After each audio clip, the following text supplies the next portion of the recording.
Chapter 11. Zophar speaks, "You deserve worse." Then Zophar the Naamathite answered, "If Eliphaz had been careful and Bildad had been bold, Zophar was brutal.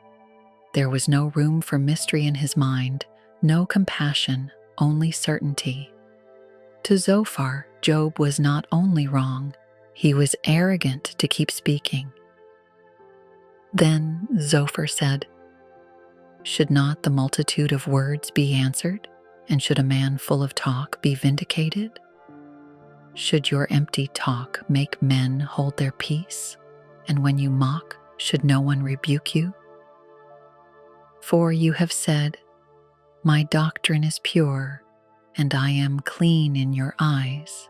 But oh, that God would speak and open his lips against you."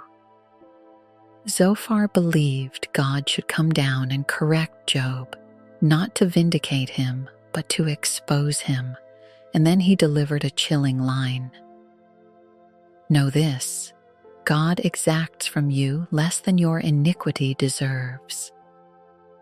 In other words, you deserve worse. Zophar's version of God was all justice, no mercy. He continued, "Can you search out the deep things of God? Can you find out the limits of the Almighty? They are higher than heaven. What can you do?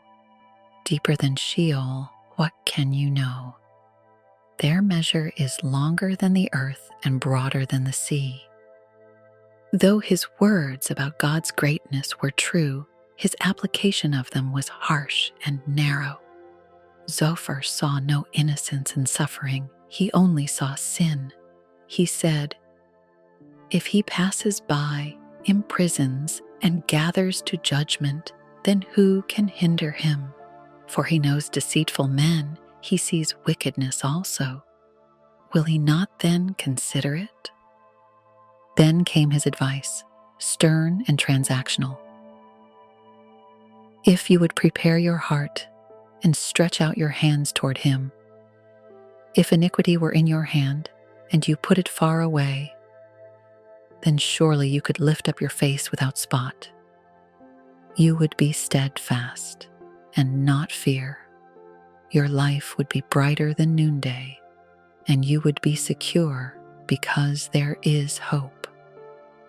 Zophar ended with a final contrast. "But the eyes of the wicked will fail, and they shall not escape, and their hope, loss of life."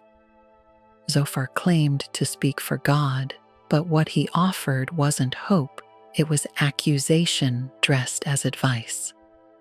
He had made up his mind Job was guilty, period. But Job knew something they didn't. His integrity was intact, and his hope wasn't in appeasing man's theology, but in reaching the God he still couldn't see.